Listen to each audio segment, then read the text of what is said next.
भगवंतानी इथे जगाबद्दल वर्णन केलं आहे। प्रसंग असा आहे की ब्रह्मलोकापर्यंत सर्व काही पुनरावर्ती न आहे। तर इथूनच विचार निघाला की हे जग कसं आहे, काय आहे। ब्रह्मदेवाचं सुद्धा आयुष्य आहे, म्हणजे ब्रह्मदेव सुद्धा नित्य नाही आहे, म्हणजे त्याचा सुद्धा काय प्रलय होतो। तर मग इथे पूर्ण जगाबद्दलच म्हणून ते विचार भगवान आपल्याकडून करून घेत आहे की हे जग एक तर निर्मिती नाही आहे। इथे सगळ्यात पहिला मुद्दा काय, जग एक निर्मिती नाही आहे, तर काय अभिव्यक्ती आहे। निर्मिती कशाला म्हणतात, ज्याचा अभाव असतो त्याला म्हणतात प्राग अभाव। जन्मापूर्वीचा जो अभाव आहे त्याला म्हणतात प्राग अभाव। तर असं कधीच नाही आहे की जगाचा प्राग अभाव आहे। दुसरी जी गोष्ट आहे, ईश्वर तो सुद्धा कसा आहे, नित्य आहे, त्याचाही प्राग अभाव कधी नाही आहे, त्याची निर्मिती होत नाही। आणि त्याचप्रमाणे जीव जो आहे, जीव सुद्धा एक काही नवीन उत्पत्ती किंवा कृती नाही आहे, जीव सुद्धा अनादी आहे। आणि असं कधीच नव्हतं की जीव नव्हते, म्हणजे या तिन्ही गोष्टींचा प्राग अभाव नव्हता, जीव, जगत आणि जगदीश। म्हणून हे तिन्ही कसे आहे, अनादी आहे, हे आधी आपल्याला मानावं लागेल। अच्छा, जर आपण असं मानलं, म्हणजे अनादी आहे, यांचा प्राग अभाव नाही आहे, पण यांच्यात दोन अवस्था आहे, जगाच्या आणि जीवाच्या, व्यक्त अवस्था आणि अव्यक्त अवस्था। लक्षात घ्या बरं का, उत्पत्ती आणि मरण नाही आहे, जन्म आणि मरण नाही आहे, व्यक्त आणि अव्यक्त आहे। याच्यामध्ये फरक आहे ना, जन्म आणि मरण। जन्म म्हणजे काय, ज्याचा पूर्णपणे अभाव आहे, मग अस्तित्व आपल्याला दिसतं, त्याला म्हणतात जन्म। आणि जे अस्तित्व दिसत होतं ते अस्तित्व आता नाहीसं झालं, दिसत नाही, म्हणजे काय झालं, मरण। मरण झालं म्हणजे आता तो कधीच परत आपल्याला दिसणार नाही।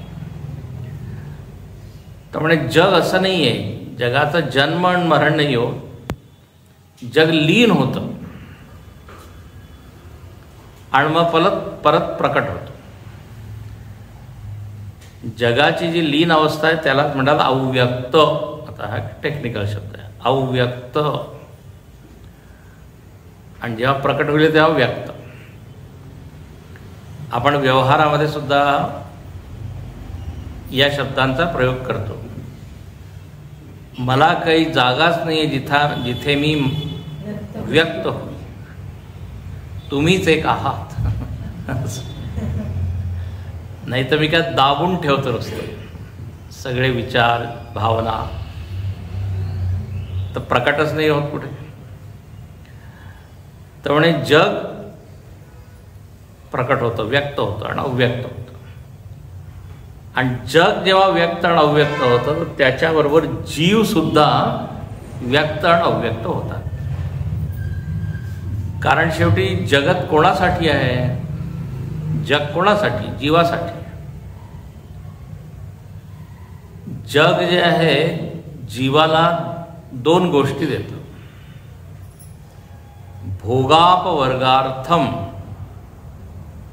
इयम सृष्टी। भोग देण्यासाठी हे जग आहे. सगळे प्रकारचे भोग, चांगले वाईट. आणि जर कोणाला मुक्त व्हायचं असेल, अपवर्ग म्हणजे मुक्त, या शब्दाचा अर्थ अनेक वेळा सांगितला आहे. इथे प वर्ग नाही आहे. प फ व भ म, पाप, भय, मरण, बंधन, प फ फळ, कर्मफळ नाही. ती जी अवस्था आहे त्याला म्हणतो आपण मोक्ष, मुक्ती. तर या जगामध्येच आपल्याला मुक्तीसुद्धा मिळू शकते जर प्रयत्न केला तर. नाही तर भोग तर आहेच. तसं सद्गुरूला म्हणतो आपण भुक्ती मुक्ती प्रदाताच, तसं संसार सुद्धा काय, भुक्ती मुक्ती प्रदाता. तर जीव या जगामध्ये येतो, भोगतो, झालं. आणि हे तिन्ही काय एकाच वेळे आहे. म्हणजे जगत, जीव आणि जगदीश. आपण जर असं म्हटलं की आधी फक्त ईश्वर होता, हा मुद्दा 13व्या अध्यायात आलेला आहे. आधी फक्त ईश्वर होता, जीव आणि जगत नव्हतं, म्हणजे त्याचा अभाव होता. तर म्हणे ईश्वर म्हणण्याचा अर्थ काय झाला? ईश्वर त्यालाच म्हणतात जो जीवन जगावर काय करेल, शासन करेल. जगाशिवाय त्या ईश्वराची काय स्थिती? ईश्वर आपण म्हणतो याचा अर्थ काय, जो ईशन करणार आहे. आणि जी वस्तू आहे ज्याच्यावर ईशन करायचं ती नाहीच आहे. म्हणून जग सुद्धा आहे, जीव सुद्धा आहे, ईश्वर सुद्धा आहे, अनादि आहे, सगळे एक. अभाव नाहीये, फक्त काय व्यक्त अव्यक्त. तर इथे म्हणतात की आता इथे एक अशी म्हणजे गोष्टीसारखं सांगितलंय की एक ब्रह्मदेव आहे. आणि ब्रह्मदेव जेव्हा व्यक्त होतात तेव्हा संसाराची सृष्टी होते. आणि ब्रह्मदेव जेव्हा झोपतात तेव्हा सृष्टी काय होती, लीन होती. तर हे तर झालं. पण आता असं आहे की ब्रह्मदेव सुद्धा शेवटचं सत्य नाही. तुम्ही चित्र पाहिलं असेल, नारायण परमात्मा आणि त्याच्या नाभीमधून कमळ आलं आहे आणि त्याच्यामध्ये ब्रह्म आला आहे. आणि मग ब्रह्माला देव सांगतो की आता तू सृष्टी कर. असं आहे ना. म्हणजे जगत ब्रह्मामध्ये लीन होतं, ब्रह्मदेवामध्ये, ब्रह्मदेव परमात्म्यामध्ये लीन होतं. तर शेवटचं सत्य काय, परमात्मा. मधलं सत्य काय, ब्रह्मदेव. म्हणजे पुढे आपण पाहू. तर ही सृष्टी व्यक्त अव्यक्त होते. पण आता इथे प्रश्न आहे की का व्यक्त आणि अव्यक्त होते, त्याचं कारण काय, हेतू काय, निमित्त काय. जसं एक कुंभार आहे, तो एका मडक्याला बनवतो, माठाला. तो बनवतो म्हणजे काय, इथे गुरुदेवांनी छान लिहिलं आहे. म्हणे ती निर्मिती नसते, त्या मातीमध्ये घट आहे. फक्त काय तो करतो, त्याला अभिव्यक्त करतो. आहे, अभावापासून घट बनत नाही. त्या मातीमध्ये घट आहे. आता घट केव्हा बनेले, तर म्हणजे जेव्हा त्या कुंभाराच्या मनात इच्छा होईल. कोणी ऑर्डर दिला त्याला की आम्हाला घट पाहिजे, आणि त्याला ऑर्डर मिळाला तर आनंद झाला, कारण त्याला पैसे मिळतील, म्हणजे फळ मिळतं. तर त्यांनी काय केलं, त्या अव्यक्त घटाला काय केलं, व्यक्त केलं. तर निर्मिती नाही आहे, अभिव्यक्ती. म्हणून इथे म्हणतात जगातील व्यवहाराच्या दृष्टीने निर्मिती याचा अर्थ सामान्यपणे काहीतरी नवीन निर्माण करणे असा केला जातो. तत्वज्ञानाच्या दृष्टीने पाहिले तर निर्मिती या संज्ञेत सूक्ष्म आणि अधिक सखोल अर्थ आहे. कुंभार मातीपासून भांडी निर्माण करतो, परंतु त्याच मातीपासून काही लाडू तयार करू शकत नाही. का? कारण त्याच्यामध्ये नाहीच आहे, लाडूचा अभाव आहे, पण घटाचा अभाव नाही आहे. त्याचप्रमाणे प्रलय अवस्थेमध्ये जेव्हा प्रलय आहे तेव्हा जगाचा अभाव नाही आहे, जग अव्यक्त आहे.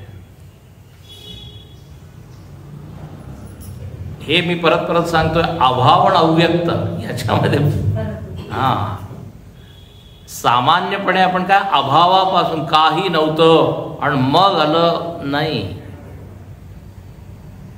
काही नव्हतं असं होतं, पण ते आपल्याला ते दिसत नव्हतं.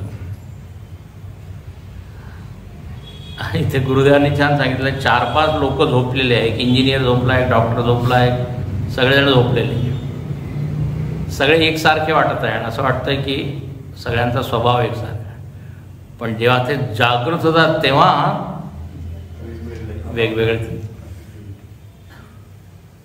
तर शून्यामधून ते झालेले नाही, त्यांचे संस्कार आहेत. संस्कार अभिव्यक्त होणे म्हणजे जागृत अवस्था. तर त्याचप्रमाणे जगाची सुद्धा अशीच अवस्था आहे. तर ते इथे सांगतात की अच्छा, आता हे व्यक्त होत आहे तर निमित्त काय, का व्यक्त होतं? तर निमित्त काल मी तुम्हाला सांगितलंय, सगळ्या जीवांना आपापले कर्म भोगायचे आहे, म्हणून हे जग काय होतं, अभिव्यक्त होतं. नाहीतर जग हे नो पर्पज. जग कशासाठी? आपल्यासाठी. पुरुष प्रकृतीस्थोही भुंगते प्रकृती जान गुणा. 13व्यामध्ये आलेलं आहे की कार्यकरण कर्तृत्वे हेतू प्रकृती रुच्यते, पुरुष सुख दुःखानां भोक्तृत्व हेतू रुच्यते. म्हणजे हे सगळं जे काही बनलं आहे हे प्रकृतीच्या द्वारे बनलेलं आहे. याचा करणारा कोण आहे किंवा कुठून आलेला आहे? प्रकृतीपासून. तर प्रकृती जणू काही करता आहे. आणि पुरुष कोण आहे? जीव कोण आहे? भोक्ता. कारण ही कोणासाठी प्रकृती आहे? नाटक तुम्ही करत आहात आणि कोणी ऑडियन्सच नाही येतात, तर जग झालं भोग्य, आणखी जीव झाले भोक्ता. आता जेव्हा त्यांचे तयार होतात की आता तुम्हाला भोगायचे आहे, तर मग काय होतं? जग व्यक्त होतं. म्हणजे इथे फार सुंदर आहे, उगीच भगवंताची काही इच्छा झाली आणि त्यांनी जग बनवून दिलं असं नाहीये. आपली इच्छा आहे म्हणून जग झालेलं आहे, लक्षात ठेवा. देवाची इच्छा नाही, समष्टी जीवांची अशी मागणी आहे की आम्हाला भोग द्या, आम्हाला भोग द्या. ज्या अतृप्त इच्छा आहे, अतृप्त वासना आहेत, त्या भोगण्यासाठी भगवंतानी ते व्यक्त केलं. जर आपण असं म्हटलं की देवानी स्वतःहून हे जग बनवलं, तर इथे एक प्रश्न असा येईल, देवामध्ये म्हणजे इच्छा उत्पन्न झाली जग बनवण्याची. अच्छा, इच्छा केव्हा उत्पन्न होते?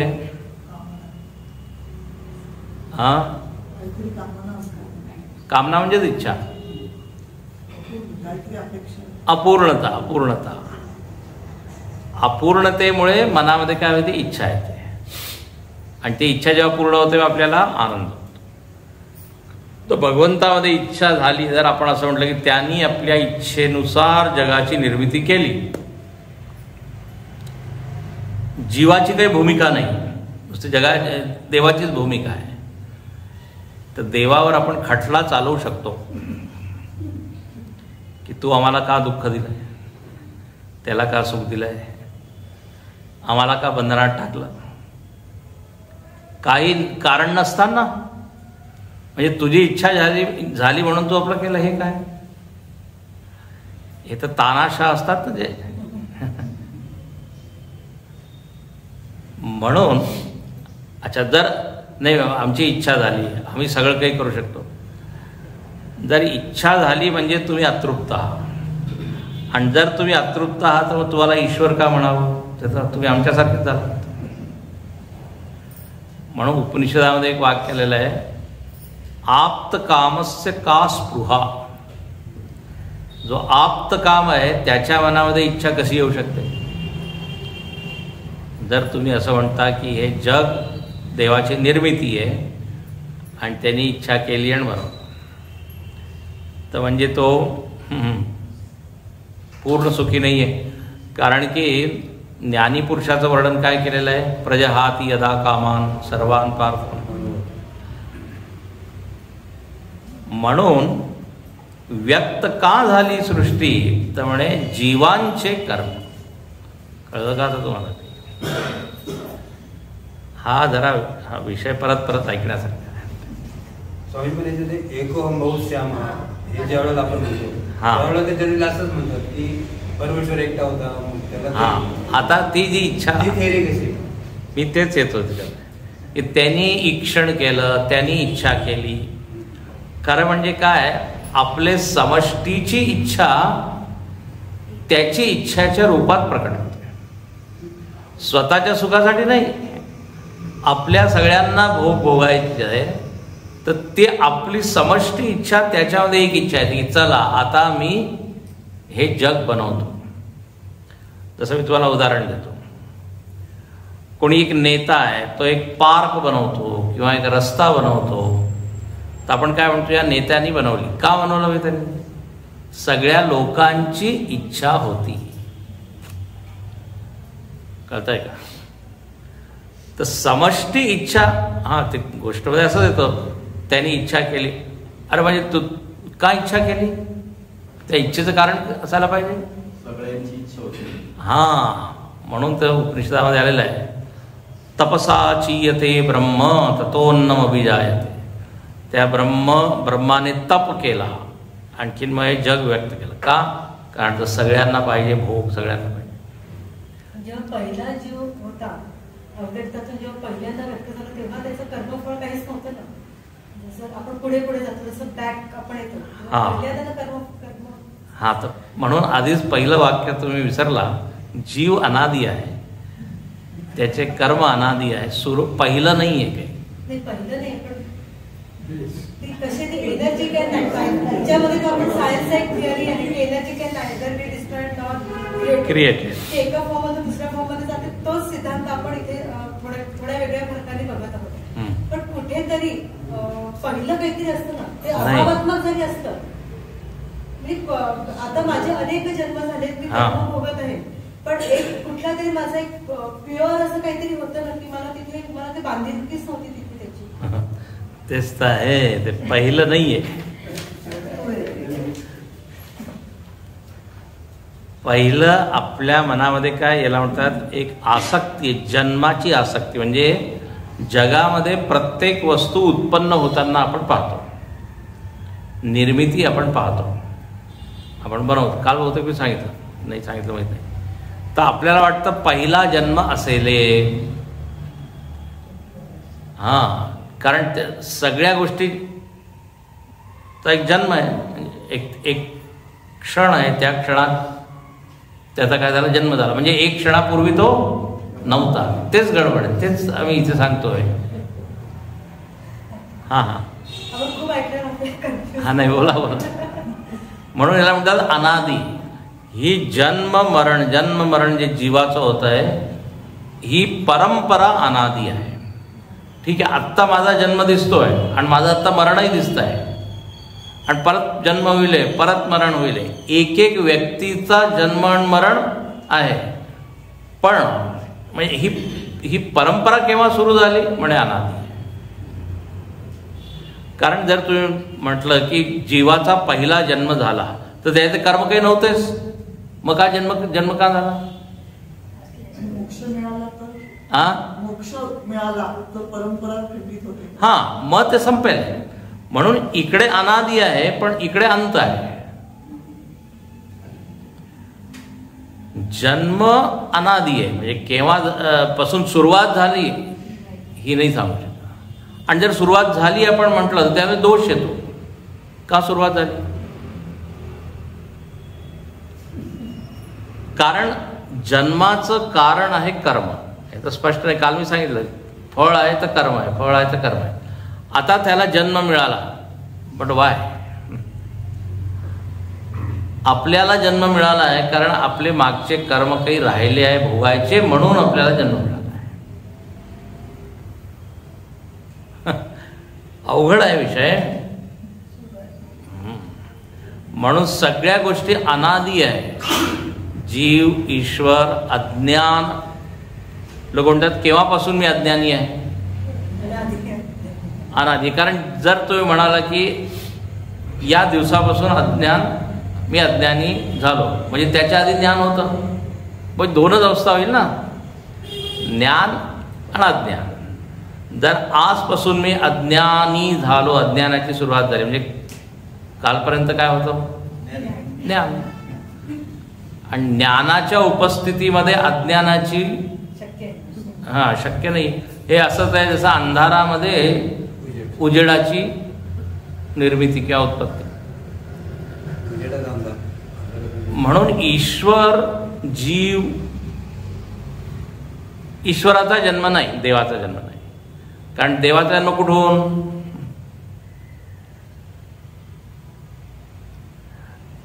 आता मुलांना सांगतो सगळं काही देवापासून आलं. मग विचारा देव कुठून आला? त्यामुळे त्याचा जन्म नाही. जर त्याचाही जन्म आपण मानला तर मग म्हणजे तो त्या देवापासून आणखी देवाचा बाप झाला.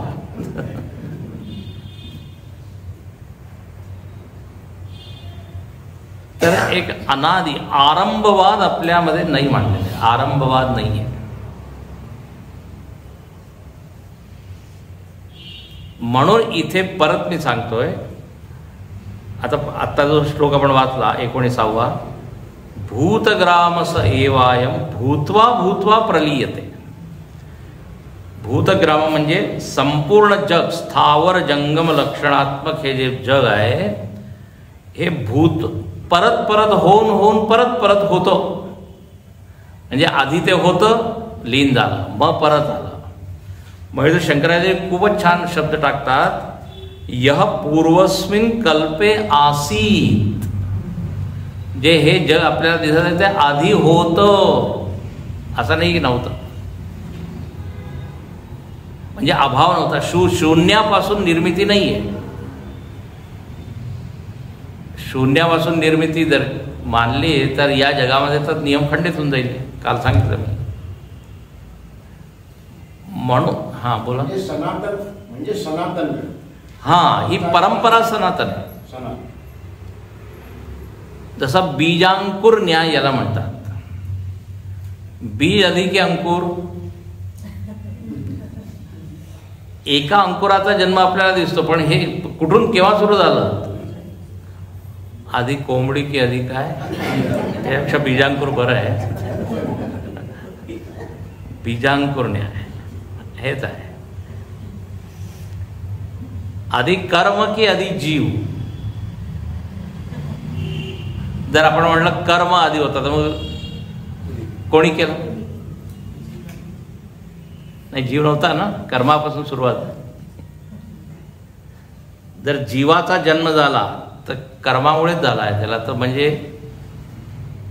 आधी कर्म होते, मग ते कर्म जर केले असतील तर आधी जीव होता. म्हणून पहिला नाही तुम्ही म्हणू शकता. नाही, अगदी सुरुवात, अगदी सुरुवात. तर इथे म्हणून भूतग्राम आहे, संपूर्ण भूत समुदाय भूत्वा भूत्वा प्रलीयते. म्हणून आरंभवाद नाहीये, व्यक्त अव्यक्तवाद आहे असं तुम्ही म्हणू शकता. आणि पहा इथे म्हणतात की सगळे जीव जन्मास येतात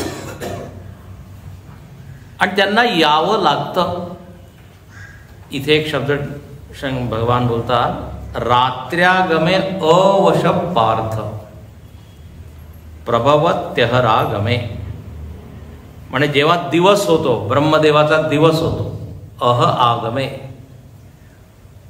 काय होतं तर म्हणे ते जीव सगळे व्यक्त होतात आणखीन त्यांना व्यक्त व्हावंच लागतं, कारण त्यांचे भोग अजून उरलेले आहे, भोगण्यासाठी यावंच लागतं. आणि इथे म्हटलेलं अवश, अवश म्हणजे अस्वतंत्र.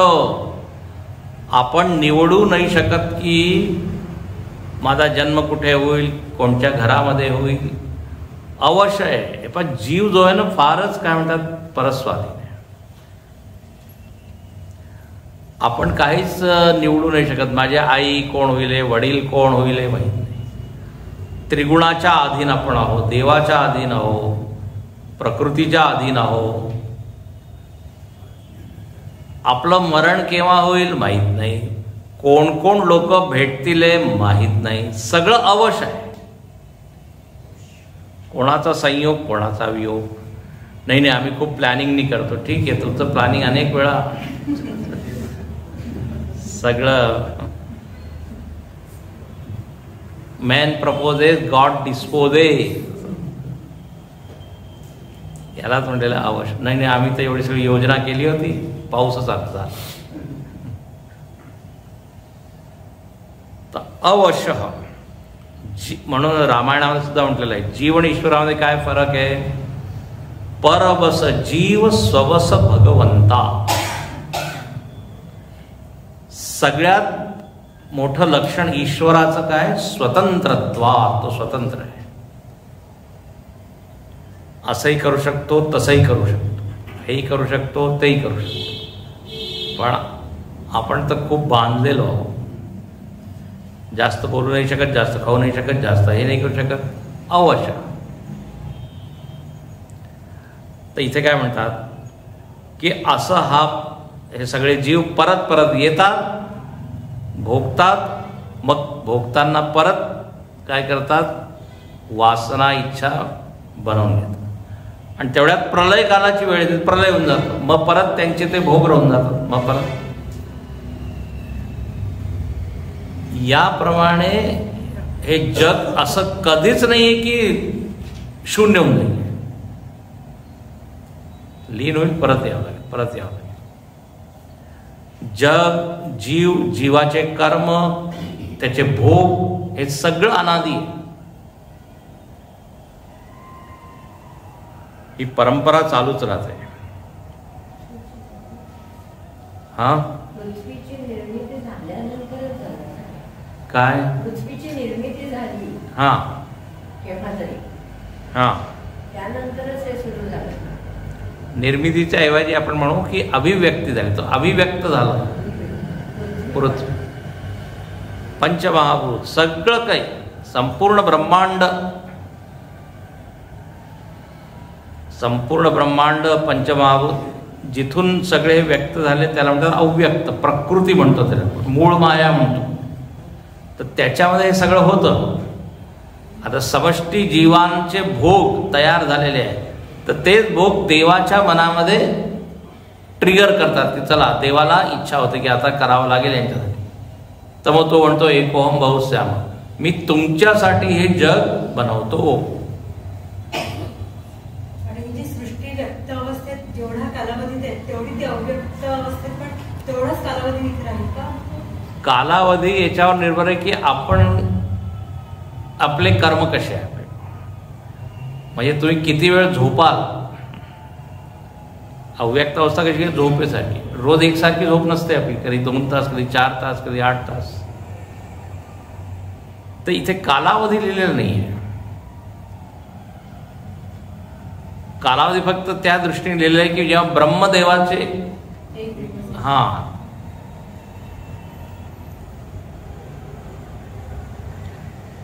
अच्छा. पण आता इथे सगळ्यात महत्वाचा मुद्दा तो तर राहिला. तो आता येईल पुढे.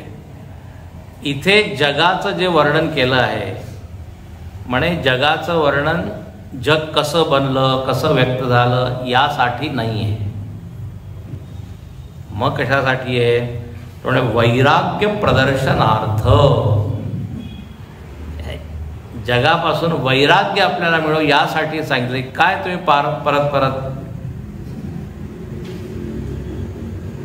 सृष्टी मीमांसा, 4 प्रकारचे टॉपिक आहे. मी तुम्हाला आधी सांगितलेलं आहे. तत्वमीमांसा, प्रमाण मीमांसा, तर एक जग सुद्धा एक विषय आहे अध्यात्मामध्ये, आणि तो विषय जग कसं बनलं त्याच्यामध्ये इंटरेस्टेड नाही आहे ऋषी लोक.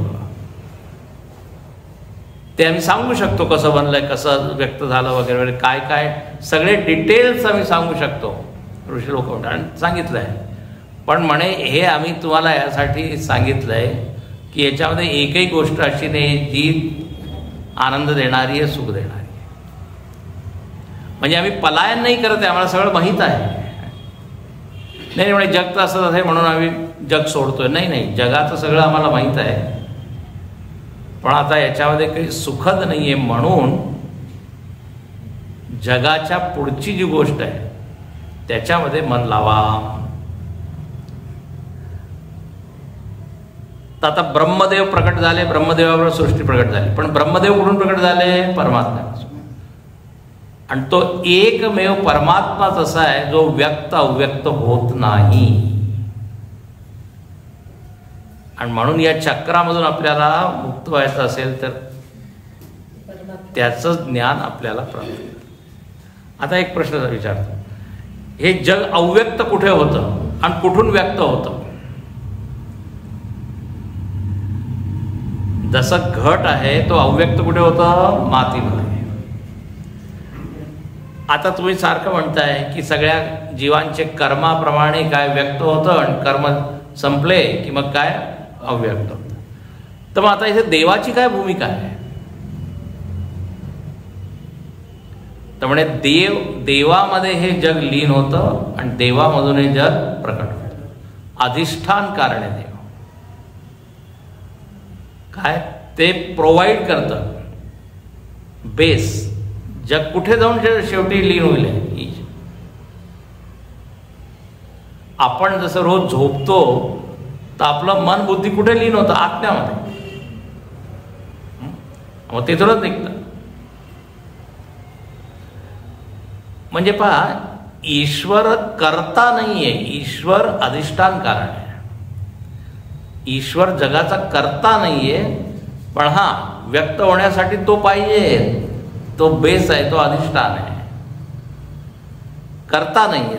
देवाला जर तुम्ही कर्ता मानलं तर देवावर भरपूर आरोप लोक करतात आणि करतातच लोक. देवानी हा का बनवलं आहे, लोकांना का दुःख देत आहे तुम्ही, हे का करत आहे, ते का करत आहे. देव म्हणतो मी नाही करत, तुमचेच कर्म आहे त्यामुळे.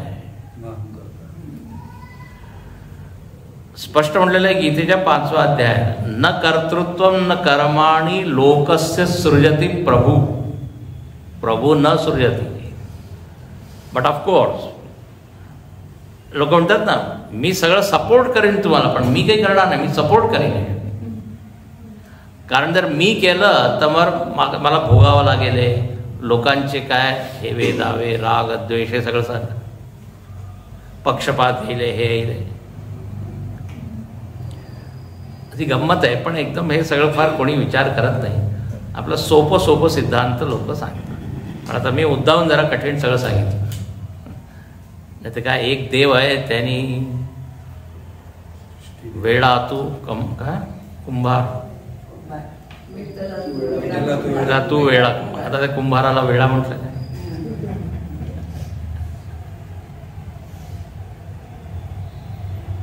तर म्हणून देव न कर्तृत्व न कर्माणि. मग कसं होतंय? स्वभावस्तु प्रवर्तते, असं देवाने म्हटलेलं आहे. स्वभावस्तु प्रवर्तते. आता खूप विषय आहे गहन. ही जी सृष्टी आहे आविद्यक आहे. आविद्यक म्हणजे अज्ञानामुळे हे सगळा पसारा चालला आहे.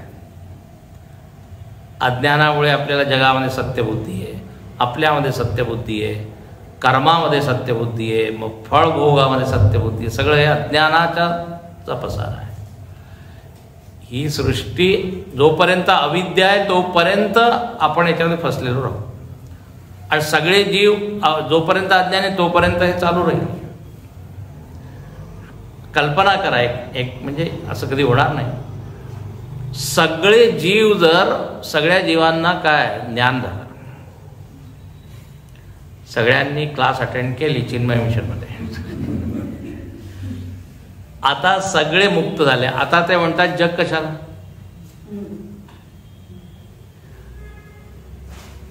आहे की नाही? हे पहा, एवढं मोठं मार्केट आहे, ज्याला त्या मार्केटमध्ये म्हणजे काही इच्छा नाही त्याच्यासाठी ते मार्केट आहे का? तो कधी पाहताही नाही, जातही नाही, त्यासाठी अभावच आहे त्याचा. लोक म्हणजे तुला माहित नाही की गरजच नाही.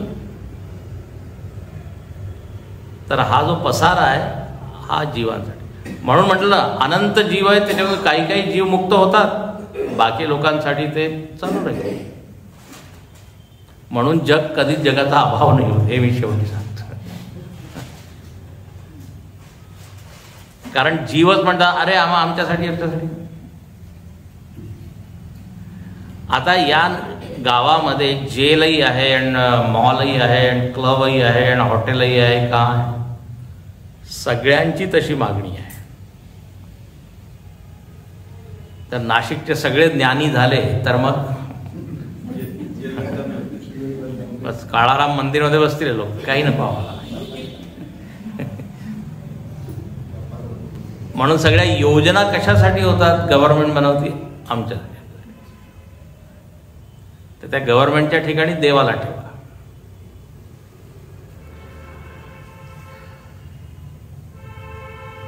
याप्रमाणे असा हा विषय आहे. तर आता इथे पुढचा जो मुख्य विषय, जग हे वैराग्यासाठी आहे. जग नुसतं जगाचं वर्णन, वा जग असं बनलं तसं बनलं हे नाही. म्हणून आता पुढे लगेच म्हणतात शंकराचार्यजी की या जगाचं जे अधिष्ठान आहे आणि या जगा म्हणजे ब्रह्मदेव जिथून प्रकट होतो ते काय ते सांगा. त्याला म्हटलेलं आहे अक्षर. आणि हेच एकमेव असं आहे जे सनातन आहे, नित्य आहे. पहा, परस्तस्मात्तु भावोऽन्यो अव्यक्तो व्यक्तात् सनातनः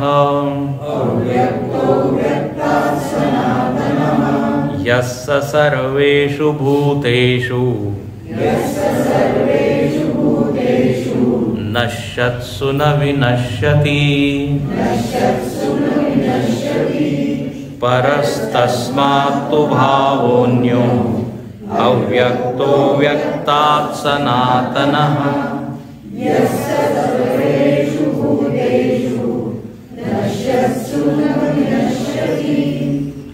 हा म्हणे तू परस्तस्मात् तू म्हणजे आत्तापर्यंत ज्याचं वर्णन झालं त्याच्यापेक्षा वेगळा, विलक्षण तू. म्हणजे कोण आहे तो?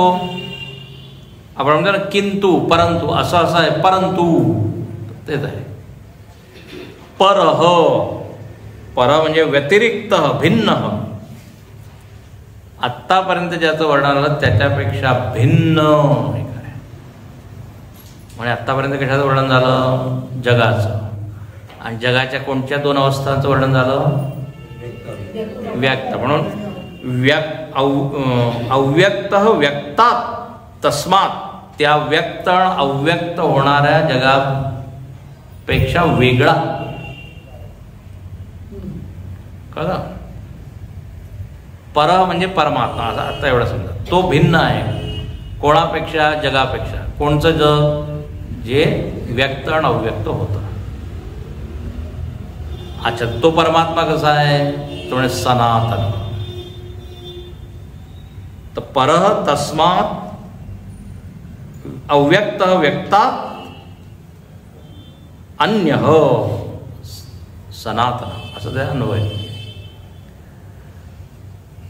म्हणजे काय? परमात्मा आणि या जगामध्ये काय भेद झाला? लक्षण भिन्नता काय? लक्षण काय? जगाचं काय लक्षण? व्यक्त अव्यक्त. पण परमात्मा एकसारखा. हे दोघांमध्ये हा फरक आहे. म्हणून पुढच्या ओळीमध्ये ते म्हणतात यस्य सर्वेषु भूतेषु नश्यत्सु न विनश्यति. म्हणे सगळे जे भूत आहे ते तर काय होणार आहे? नाशवान आहे. ते भूत व्यक्त अव्यक्त, व्यक्त अव्यक्त होत राहते. पण याच्यामध्ये एक आहे न विनश्यति. आहे की नाही. सगळे भूत प्राणी आत्ता वर सांगितलं, भूत्वा भूत्वा प्रलियते. पण एक असा आहे परमात्मा जो नेहमीच आहे. जसं तर उदाहरण मी देतो, तुम्ही सिनेमा पाहता त्या पडद्यावर, जेव्हा सिनेमा दिसत आहे व्यक्त, सिनेमा संपला द एंड अव्यक्त. तर सिनेमा आला आणि गेला, पण पडदा सनातन. व्यक्त्यात सिनेमात, अव्यक्तात सिनेमात, परः पडदा सनातन. असे श्लोक. ते गुरुदेवांचा किस्सा मी नेहमी सांगतो ना. आधीच्या काळात फिल्ममध्ये काय व्हायचं, कधी कधी ते कट होऊन जायचं, तर अंधार होऊन जायचा, काही दिसायचंच नाही. तर सगळे जे प्रेक्षक आहेत एकदम शिटी वाजवायचे, हो हा. तर गुरुदेव म्हणायचे, this is the whistle of realisation. म्हणजे ही साक्षात्काराची शिटी आहे. आनंद होत आहे की पडदाच फक्त सत्य आहे. Whistle of realisation. तर आता पडदा काय झाला, आधार झाला की नाही, अधिष्ठान. हा अधिष्ठान. त्याच्यावर येतही जात आहे, येतही जात आहे. सर्वेषु भूतेषु नश्यत्सु. वेगवेगळे पात्र येतात, काही खेळ करतात, काही करतात, पण पडदा न विनश्यती. तर आता पडदा आणखीन चिदृश्य, त्यामध्ये विलक्षणता झाली की नाही, म्हणजे लक्षणभेद झाला की नाही. सिनेमा म्हणजे काय, जो व्यक्त अव्यक्त होतो. पडदा म्हणजे काय, ज्याच्यावर तो दिसतो, झाला. म्हणून निर्णय काय होईल की याच्यापासून पडदा वेगळा आहे. अच्छा, गंमत पहा, त्याच्यापासून वेगळा आहे म्हणून ते जे दृश्य आहे त्याचा काही प्रभाव त्या पडद्यावर होत नाही. तिथे पाऊस पडत आहे की अग्नी आहे की पूर येत आहे, पडदा ओला होत नाही की जळत. स्थितप्रज्ञ नाही, याला म्हणून असंग. पडदा अधिष्ठान आहे, तो सत्य आहे. त्याच्यावर दिसणारा सिनेमा मिथ्या आहे, अध्यस्त आहे, अध्यास आहे. तर जी अध्यस्त वस्तू असती ती अधिष्ठानाला काहीच प्रभावित करू शकत नाही. म्हणून त्या ईश्वरावर हा खेळ सुरू आहे. असं विलक्षण आहे, याच्यापेक्षा वेगळं आहे. जे आपल्याला, जे आपण पाहतोय त्यापेक्षा एक नाशवान आहे, एक अविनाशी आहे, असं इथे सांगितलं. असं 2-3 वेळा या गीतेमध्ये आलं आहे. अविभक्तम च भूतेषु विभक्तमिव च स्थितम समम तिष्ठन्तं परमेश्वरम. एक परमेश्वर सम आहे, बाकी सगळं विषम आहे. अवस्था बदलत आहे, परिस्थिती बदलत आहे, नाशवान आहे. कधी चांगले दिवस आहे, कधी वाईट दिवस आहे. हर दिन होत न एक समान. एक समान जर आहे तर तो फक्त परमात्मा. तर आता पहा, जगापासून उच्च काय झाला, परमात्मा झाला की नाही. त्यामुळे कुठे तुम्ही फसलेला आहे, अडकलेला आहे, जिथे दिसत आहे तिथे तुम्ही पहा, त्याच्यामध्ये लक्ष द्या आणि पहा. तर आता हा पहिला श्लोक झाला 20वा. 20, 21, 22 तिन्ही श्लोकांमध्ये या त्या परमतत्वाचंच वर्णन आहे. पहा, अव्यक्तोक्षर इत्युक्तः तमाहुः परमां गतिम् यं प्राप्य न निवर्तन्ते तद्धाम परमं मम. अव्यक्तोक्षर इत्युक्तः तमाहुः परमां गतिम् तद्धाम परमं मम. म्हणे तो जो परमात्मा आहे, जो या जगापासून विलक्षण आहे, वेगळा आहे, जगाचा अधिष्ठान आहे, त्याचं नाव काय आहे? अक्षर. अक्षर, कारण आत्ता सांगितलं सगळं काही क्षर होणार आहे, ते अक्षर आहे. विनश्यत्सु अविनश्यते, अक्षर. अच्छा, अक्षर आहे. तो दिसतो का परमात्मा? तर म्हणे दिसत नाही आहे. त्याचा अनुभव होतो पण असा दिसत नाही, म्हणून दिलेला अव्यक्त. व्यक्त काय? हे जगच व्यक्त आहे, तो दिसत नाही. हे आता परत सिनेमाचं उदाहरण घ्या, गंमत आहे. त्या पडद्यावर सिनेमा दिसतो, पण तो पडदा अव्यक्त होऊन जातो की नाही? पडद्याकडे लक्षच नाही कोणाचं. हे कधी लक्षात येतं की या पडदा आहे. जर पडद्याकडे लक्ष दिलं तर सिनेमाचा आनंद नाही घेऊ शकणार म्हणजे सिनेमाच्या तर ते दृश्य इतके प्रभावी आहे, इतके आकर्षक आहे, मोहक आहे की त्याच्यामध्ये माणूस गुंतलेला आहे. कशामुळे ते सगळं दिसत आहे त्याच्यावर लक्ष असतं. म्हणून म्हटलं ना शेक्सपियरने की हे जग म्हणजे काय? मंच आहे. आणि सगळेजण काय आहे की आपली भूमिका करत आहे, आणि मग नवरसाचा आनंद घेत हवा. पण ब्रह्मरसाचा आनंद नाही घेत. रसो वैसह, जो खरा रस आहे तो विसरलोय. नवरस, शृंगार, विभत्स, भयानक, रौद्र, हे सगळे रस. रसो वैस. परमे ब्रह्मणि कोपि न सक्तः, बालस्तावत् क्रीडासक्तः, तरुणस्तावत् तरुणीसक्तः, वृद्धस्तावत् चिन्तासक्तः, परमे ब्रह्मणि कोपि न सक्तः. भज गोविन्दं भज गोविन्दं, गोविन्दं भज मूढमते. सगळेजण आसक्त आहे, मस्त आहे वेगवेगळ्या विषयांमध्ये. म्हणजे वृद्ध व्यक्ती सुद्धा आसक्त आहे. कुठे? चिंतासक्त. जगाच्या चिंता त्याच्याकडे.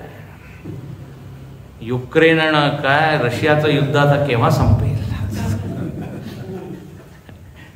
अफगाणिस्ताननी पाकिस्तानवर अटॅक केलेला आहे. हा, ते वेगळं आहे, ते वेगळं आहे एकदम.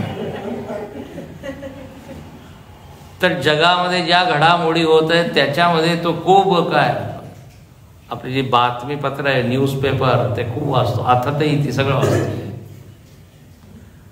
पण जिथे त्याचं मन लावलं पाहिजे त्यांनी परम ब्रह्म तिथे नाही.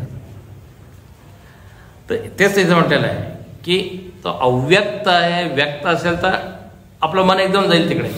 म्हणून ते सूक्ष्म आहे हा विषय, कठीण आहे, म्हणून कमी लोक याच्याकडे वळतात. जेवढा विषय स्थूल तेवढे लोक तिकडे जातात. तर इथे म्हणतात अव्यक्त अक्षर इत्युक्त तमाहु परमां गतिम. इथे म्हणतात की जर त्या अक्षर तत्वाला तुम्ही प्राप्त केलं तर म्हणे बस समजा परमगती झाली. परमगती म्हणजे आता त्याच्या पुढे काही गती नाही, काही जीवन नाही, म्हणजे परत जन्म नाही, मरण नाही, परमगती. आणि म्हणून पुढच्या वेळी म्हणतात यम प्राप्य न निवर्तन्ते तद्धाम परमम.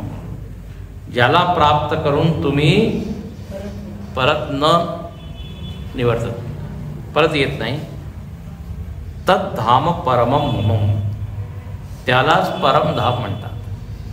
म्हणजे जर परत परत मी जन्मास येत आहे म्हणजे अजून त्या परमतत्वाची जाणीव झाली नाही.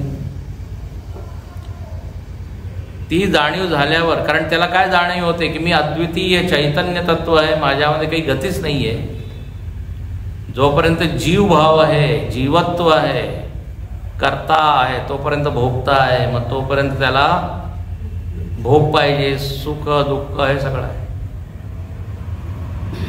पण जेव्हा त्याला हे कळतं की मी तर अव्यक्त अक्षर तत्व आहे, मग काय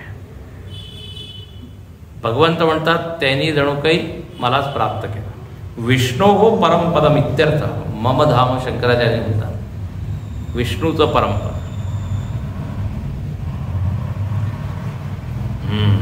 अच्छा, ही या पदाची प्राप्ती कशी होईल? तर देवानी आधी सांगितलेलं आहे. आज आपण जिथून श्लोक म्हणायला सुरुवात केली, ओम इत्येकाक्षरम ब्रह्म व्याहरण भाम अनन्य चेता सततम, ते सगळे उपाय सांगितले.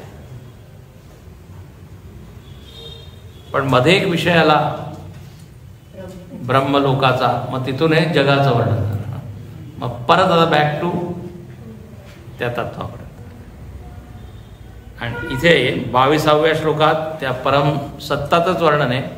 आणि मग परत 23, 24, 25 याच्यात परत गतीचं वर्णन आहे की ज्यांनी या परमात्म्याला प्राप्त नाही केलं मग ते कसे, कोणी सूर्यमार्गाने जातात, कोणी चंद्रमार्गाने, असा विषय आहे.